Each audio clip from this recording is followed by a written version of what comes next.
യേശു കർത്താവ് കാനാവിലെ കല്യാണത്തിന് ലഹരി പിടിച്ച വീഞ്ഞാണ് നൽകിയത് എന്ന് പറഞ്ഞ് പട്ടയിട്ടും പാറ്റയിട്ടും വീഞ്ഞുണ്ടാക്കി കൊടുക്കുന്നവരിൽ മുൻപന്തിയിൽ ഇന്ന് പെന്തക്കോസുകാരുണ്ടെന്നതിൽ സംശയമില്ല. കഴിഞ്ഞ ദിവസം ഒരു ലേഖനം കാണുവാനിടയിൽ, ലഹരി കുടിക്കാമോ, ലഹരിയുള്ള വീഞ്ഞല്ലേ യേശു കർത്താവ് കൊടുത്തത്, ഇത് കഴിക്കാൻ പാടില്ലേ എന്നൊക്കെ പ്രസ്താവിക്കുന്ന ഒരു ലേഖനം. നമ്മളെ എല്ലാം കുഴക്കിയൊരു വാക്യമുണ്ട്. അത് യോഹന്നാൻ്റെ സുവിശേഷം 2-ാം അധ്യായം 10-ാം വാക്യത്തിലാണ്. ലഹരി പിടിച്ച് എന്ന പദമാണ് നമ്മളെ കുഴക്കിയത്. എന്നാൽ എന്താണ് ഇതിൻ്റെ സത്യാവസ്ഥ? ലഹരിയുള്ള വീഞ്ഞു കുടിക്കുവാൻ നമ്മുടെ ദൈവം തമ്പുരാൻ നമ്മളോട് പറയുമോ? ധാർമ്മികതയുള്ള ദൈവമല്ലേ നമ്മുടെ ദൈവം? അതേ എന്നാണ് ഞാൻ പൂർണ്ണമായി വിശ്വസിക്കുന്നത്. നിരക്ഷരനും നിരീക്ഷരനും ഈശ്വര വിശ്വാസിക്കും സാത്താനെ സേവിക്കുന്നവനും ഒരുപോലെ പറയും വ്യഭിചാരം തെറ്റാണ്. എങ്ങനെ ഉണ്ടായ ചിന്തയൊക്കെ? സമൂഹവും നമുക്ക് സ്വയമേ ഉളവായ ചിന്തകളിൽ നിന്നുമാണ് ഇതെല്ലാം ഉടലെടുത്തത്. അങ്ങനെ ധാർമ്മികതയുള്ള ഒരു ദൈവം ലഹരി ദിനം പ്രതി സേവിക്കുവാൻ പറയുമോ? ഒരിക്കലുമില്ല. അപ്പോൾ എന്താണ് അതിൻ്റെ സത്യാവസ്ഥ? അതിനെക്കുറിച്ച് പഠിക്കാം. ഇനി രണ്ടാമത് ഈ വിഷയത്തെക്കുറിച്ച് വീഡിയോ ചെയ്യണമെന്ന് എന്നെ പ്രേരിപ്പിച്ച ഘടകം, നമ്മുടെ യുവതലമുറയെല്ലാം വിദേശ രാജ്യങ്ങളിലേക്ക് ചേക്കേറുന്നവരാണ്. അവിടെയൊക്കെയും വീഞ്ഞൊരു സർവ്വസാധാരണമായി കുടിക്കുന്ന പാനീയങ്ങളിലൊന്നാണ്.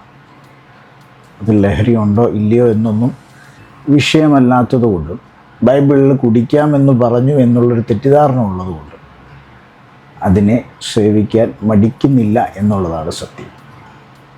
എന്നാൽ ഞാൻ ഗൂഗിൾ പരതിയ ചില ഇൻഫർമേഷനുകൾ ഇവിടെ പങ്കുവെക്കട്ടെ.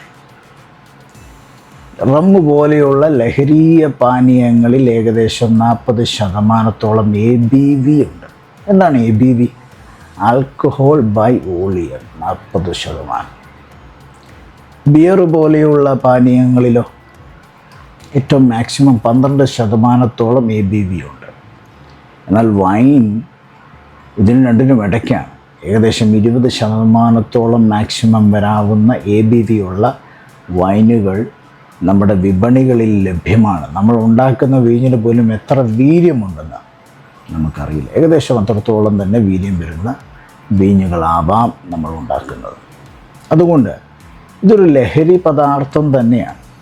പലപ്പോഴായി ഉപയോഗിക്കുന്നത് കൊണ്ട് നമ്മൾ അതിനടിമപ്പെടുന്നു എന്നുള്ളതാണ് സത്യം. നാളെ ഇനി പിൽക്കാലത്ത് മദ്യം കഴിക്കുന്നതിലേക്ക് പോകാം എന്നുള്ളതാണ് അതിൻ്റെ സത്യാവസ്ഥ. എങ്ങനെയായിരിക്കാം നമുക്കിതിനെ പഠിക്കാൻ സാധിക്കുക?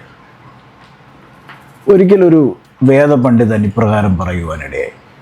ഏകദേശം 11 തരത്തിലുള്ള വീഞ്ഞുകൾ ആ കാലഘട്ടത്തിലുണ്ടായിരുന്നു എന്ന് ഒരു വേദപണ്ഡിതൻ പറയുവാനിടയിൽ. നമുക്ക് 11 തരത്തിലുള്ളതിനെക്കുറിച്ച് പഠിക്കുവാൻ സമയമില്ല. വളരെ ചുരുക്കത്തിൽ ഒന്നിലധികം ഉണ്ടെന്നും അത് വിവിധ തരങ്ങളാണെന്നും ഒന്ന് നമുക്ക് പഠിക്കാം. അതിനാദ്യമായി ഉൽപ്പത്തി പുസ്തകം 27-ാം അധ്യായം 28-ാം വാക്യത്തിലേക്ക് കടക്കും. അവിടെ ഇസ്ഹാക്ക് യാക്കോബിനെ അനുഗ്രഹിക്കുന്ന ഭാഗമാണ്. അതിലൊരു വാക്യമാണ് നമ്മൾ ശ്രദ്ധിക്കാൻ പോകുന്നത്. അവിടെ പറയുന്നു, ആകാശത്തിലെ മഞ്ഞും ഭൂമിയിലെ പുഷ്ടിയും അനവധി ധാന്യവും വീഞ്ഞും ദൈവം നിനക്ക് നൽകുമാറാകട്ടെ. അവിടെ പറയുന്ന വീഞ്ഞ് എന്ന പദത്തിന് ഹീബ്രുവിൽ ഉപയോഗിച്ചേക്കുന്ന പദം തിറോഷ് എന്ന പദമാണ്. ആ തിറോഷ് എന്ന പദം മലയാളത്തിലേക്ക് കൊണ്ടുവന്നപ്പോൾ വീഞ്ഞ് എന്ന് മാത്രമാണ് എഴുതിയത്. അത് പക്ഷേ എന്നാൽ അതൊരു നോൺ ഫെർമെൻറ്റഡ് വൈനാണ്. എന്ന് പറഞ്ഞാൽ ലഹരി ഇല്ലാത്ത വീഞ്ഞിനെയാണ് തിറോഷ് എന്ന പദം കൊണ്ടവിടെ ഉദ്ദേശിക്കുന്നത്. ഒരു ലഹരിയില്ലാത്ത വീഞ്ഞിനെക്കുറിച്ച് പറഞ്ഞുകൊണ്ട് അത് നിൻ്റെ അനുഗ്രഹം ആകുമെന്ന് ഇസ്ഹാക്ക് യാക്കോബിനെ അനുഗ്രഹിച്ചു പറയും. ഇനി ലഹരിയുള്ള വീഞ്ഞിനെക്കുറിച്ച് പഴയ നിയമത്തിൽ പറയുന്നില്ലേ? ഉണ്ട്, തീർച്ചയായിട്ടും പറയുന്നുണ്ട്. അതിലൊരു ഉദാഹരണം കൂടെ നോക്കാം. ഉൽപ്പത്തി പുസ്തകം 9-ാം അധ്യായം അതിൻ്റെ 21-ാം വാക്യം. അവിടെ നോഹ ഒരു മുന്തിരിത്തോട്ടം നട്ടുണ്ടാക്കി. അതിലെ വീഞ്ഞു കുടിച്ച് ലഹരി പിടിച്ച് തൻ്റെ ഭവനത്തിൽ വിവസ്ത്രനായി വസ്ത്രം മാറിക്കിടന്നു എന്ന് വായിക്കുന്നു. അവിടെ പറയുന്ന വീഞ്ഞ്, അവിടെ ഉപയോഗിച്ചിരിക്കുന്ന ഹീബ്രു പദം യായീൻ എന്ന പദമാണ്. അതൊരു ഫെർമെൻറ്റഡ് വൈനെ കുറിക്കുന്നു. മലയാളത്തിൽ വീഞ്ഞ് എന്ന് എഴുതിയിരിക്കുന്നു, എങ്കിലും അതിൽ ലഹരിയുണ്ട് എന്നുള്ളതാണ് യഥാർത്ഥ സത്യം. ലഹരി പിടിച്ചൊരു വീഞ്ഞാണ് നോഹ അവിടെ കഴിച്ചത്. ഇനി പഴയ നിയമത്തിൽ ഒട്ടനവധി വാക്യങ്ങളുണ്ടെങ്കിലും അതിലേക്ക് കിടക്കുന്നത്, പഴയ നിയമത്തിൽ തന്നെ ലഹരിയുള്ളതും ലഹരി ഇല്ലാത്തതും നമുക്ക് കാണുവാൻ തൊണ്ടമിട. ഇനി പുതിയ നിയമത്തിലേക്ക് പോകാം. അവിടെ നമുക്ക് ഏറ്റവും സംശയം, തിരുവത്താഴത്തിന് കർത്താവ് ഏത് വീഞ്ഞായിരിക്കും ഉണ്ടാക്കിയത് എന്നുള്ളൊരു സംശയമുണ്ടാകും. ആ വാക്യത്തിലേക്ക് തന്നെ പോകാം. മത്തായി സുവിശേഷം 26-ാം അധ്യായം 29-ാം വാക്യം. അവിടെ ഗ്രീക്കിൽ ആ ഭാഗത്ത് ഇങ്ങനെ എഴുതിയേക്കുകയാണ്: തോ ജനമറ്റോസ് തെസ് ആംബലു. ആംബലു എന്ന പദമാണ് അവിടെ വീഞ്ഞിന് ഉപയോഗിച്ചിരിക്കുന്നത്. അതിൻ്റെ അർത്ഥം നോക്കിയാൽ മുന്തിരിച്ചാറ്, ഗ്രേപ്പ് ജ്യൂസ്, നോൺ ഫെർമെൻറ്റഡ് ആയിട്ടുള്ള വൈനാണത്. എന്ന് പറഞ്ഞാൽ ലഹരിയില്ലാത്ത വീഞ്ഞാണ് കർത്താവ് തിരുവത്താഴത്തിന് ഉപയോഗിച്ചത്. അപ്പോൾ നമ്മളുടെ വൈനുകൾ മേടിക്കുമ്പോൾ സൂക്ഷിക്കുക, അത് ആൽക്കഹോൾ കണ്ടൻ്റ് ഇല്ലാത്തതാകുന്നതാണ് ഉചിതം. അങ്ങനെ വചനം കാണിക്കുന്നു, വചനം പഠിപ്പിക്കുന്നു. ഇനി നമുക്ക് 3 സുവിശേഷങ്ങളിലായിട്ട് ഒരു വാക്യം കാണാൻ സാധിക്കും: പഴയ തുരുത്തിയിൽ പുതിയ വീഞ്ഞ് പകരുമാറില്ല. മത്തായി സുവിശേഷം 9:17, മർക്കോസ് 2:22, ലൂക്കോസ് 5:37. എല്ലാ ഭാഗത്തും ഈ വാക്യത്തെ കുറിക്കുന്നു. അവിടെ പഴയ തുരുത്തിയിൽ ഒഴിക്കുന്ന വീഞ്ഞ് എന്ന് പറയുമ്പോൾ അവിടെ ഉപയോഗിക്കുന്ന പദം ഒയ്നോൺ എന്ന പദമാണ്, ഒഴിക്കുന്നതിന് മുമ്പ്. എന്നാൽ ഒഴിച്ചതിന് ശേഷം അത് ഫെർമെൻറ്റഡ് ആകുന്നു. അതിനുശേഷം നുര വന്ന് പ്രഷർ വന്ന് അത് പൊട്ടിപ്പോകുന്നു. അതിനുശേഷം പുറത്തു വരുന്ന വീഞ്ഞ് എന്ന് എഴുതുന്ന ഭാഗത്ത് അവർ എഴുതിയേക്കുന്നത് ഒയ്നോസ് എന്ന പദമാണ്. ഒയ്നോസ് അതൊരു ഫെർമെൻറ്റഡ് വൈൻ. ഒയ്നോൺ എന്ന പദം നോൺ ഫെർമെൻറ്റഡും ഒയ്നോസ് എന്ന പദം ഫെർമെൻറ്റഡ് വൈനുമാണ്. ഈ ഒയ്നോൺ എന്ന പദം പല ലേഖനങ്ങളിലും പൗലോസ് ഉദ്ധരിക്കുന്നുണ്ട്. ഉദാഹരണത്തിന് എഫേസ്യ ലേഖനം 5:18 അവിടെ പറയുന്നു: വീഞ്ഞു കുടിച്ച് മത്തരാകരുത്, അതിനാൽ ദുർനടപ്പുണ്ടാകുമല്ലോ. മത്തരാകരുത് എന്ന് പറയുന്ന ആ ഭാഗം ഉപയോഗിച്ചിരിക്കുന്ന വീഞ്ഞിന് ഒയ്നോൺ എന്ന പദം ഉപയോഗിക്കുന്നു. ഒയ്നോൺ പലപ്പോഴും ചിന്തിക്കും, അധികമായി എന്ത് കഴിച്ചാൽ, നമ്മുടെ മലയാളത്തിൽ തന്നെ ഒരു പഴഞ്ചൊല്ലുണ്ട്, അധികമായാൽ അമൃതും വിഷമാണ് എന്ന് പറയുന്നത് പോലെ. നമ്മളൊരു സാധനം തന്നെ ഒരുപാട് തവണ കഴിച്ചുകൊണ്ടിരുന്നാൽ നമുക്ക് പല കാര്യങ്ങൾ സംഭവിക്കാം.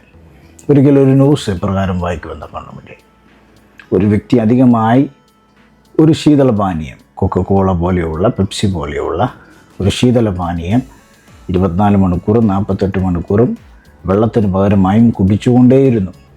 ഇത്ര ദിവസത്തിനധികം ശേഷം അദ്ദേഹം മരണപ്പെട്ടു എന്നുള്ള വാർത്തയാണ് കാണുവാൻ സാധിച്ചത്.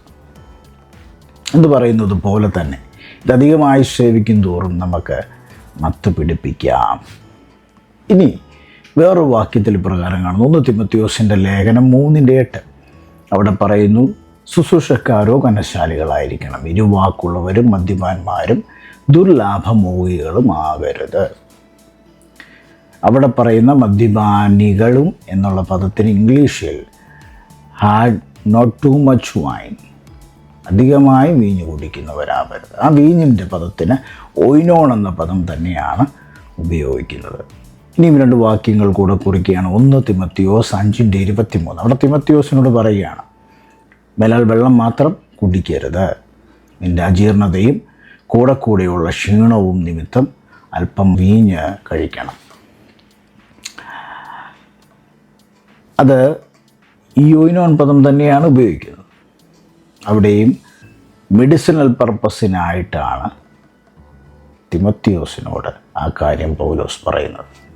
ഇനി നമുക്ക് തീത്തോസിൻ്റെ ലേഖനത്തിലേക്ക് വരാം. അവിടെ 2:3 അവിടെ വൃദ്ധന്മാർ തങ്ങളുടെ നടപ്പിൽ പവിത്രയോഗ്യന്മാരും ഏഷണി പറയാത്തവരും വീഞ്ഞിന് അടിമപ്പെടാത്തവരുമായിരിക്കണം എന്ന് പറയുന്നുണ്ട്. ആ ഇവിടെയും പറയുന്ന വീഞ്ഞിന് ഒയ്നോൺ എന്ന പദമാണ് ഉപയോഗിക്കുന്നത്. ഇങ്ങനെ ഒട്ടനവധി സ്ഥലങ്ങളിൽ കാണാൻ പറ്റുന്ന പദമാണ് ഒയിനോൻ. അത് അബാലവൃദ്ധ ജനങ്ങൾക്കും കഴിക്കാൻ സാധിക്കുന്ന വീഞ്ഞായിരുന്നു ആ കാലഘട്ടത്തിൽ. എല്ലാവർക്കും കഴിക്കാം, മെഡിസിനൽ പർപ്പസായിട്ട്. നോർമലി അതിനടിമപ്പെടരുത് എന്നുള്ളതാണ് എൻ്റെ വിഷയം. അതേ വീഞ്ഞു തന്നെയാണ് കാനാവിലെ കല്യാണത്തിന് യേശു കർത്താവ് വെള്ളം വീഞ്ഞാക്കി കൊടുത്തത്. അതിന് യോഹന്നാൻ്റെ സുവിശേഷം 2-ാം അധ്യായം അതിന് 10-ാം വാക്യത്തിൽ അവിടെ കുറിക്കുന്നു. അവിടെ ഒരു പദമുണ്ട്, ലഹരി പിടിച്ചത്. ആ പദമാണ് എല്ലാവരെയും കുഴക്കിയതെന്ന് ഞാൻ ആദ്യമേ പറഞ്ഞിരുന്നു. ആ പദം മലയാളത്തിൽ എഴുതിയപ്പോൾ അങ്ങനെ എഴുതിയെന്ന് മാത്രം. എന്നാൽ തർജിമകളിലെല്ലാം നിങ്ങൾ നോക്കണം, മൂലഭാഷയിലും നോക്കണം. മൂലഭാഷയിൽ ഇപ്രകാരമാണ് എഴുതിയിട്ടിരിക്കുന്നത്: they might have drunk freely. അവരധികമായി കുടിക്കാം. ലഹരി പിടിക്കാം എന്നുള്ള പദം മലയാളത്തിൽ എഴുതി ചേർത്തതാണ്. അതുകൊണ്ട് അതൊരു തെറ്റിദ്ധരിക്കപ്പെട്ട വേടായി മാറി. പിന്നീട് ലഹരിയുള്ള വീഞ്ഞുണ്ടാക്കുവാൻ ആ വാക്യം പലരും ഉപയോഗിച്ചു എന്ന് വേണം കാണാൻ. അതുകൊണ്ട് എന്നെ കേട്ട അനേകരുണ്ട് എന്ന് എനിക്കറിയാം. അവരെല്ലാവരും തന്നെ ഈ വചനങ്ങളൊന്ന് പരിശോധിക്കണമേ. നിങ്ങൾ എല്ലാ വീഞ്ഞെഴുതിയ പദങ്ങളും നോക്കണമേ. അതിൽ ഫെർമെൻറ്റഡ് ഉണ്ടോ, നോൺ ഫെർമെൻറ്റഡ് ഉണ്ടോ, നമുക്കത് കുടിക്കാമോ, കുടിക്കാൻ പാടില്ലേ എന്നത് പരിശോധിച്ച് മുമ്പോട്ട് ഒരു വിശുദ്ധ ജീവിതം നയിക്കുവാൻ നമ്മളെ ദൈവം സഹായിക്കട്ടെ.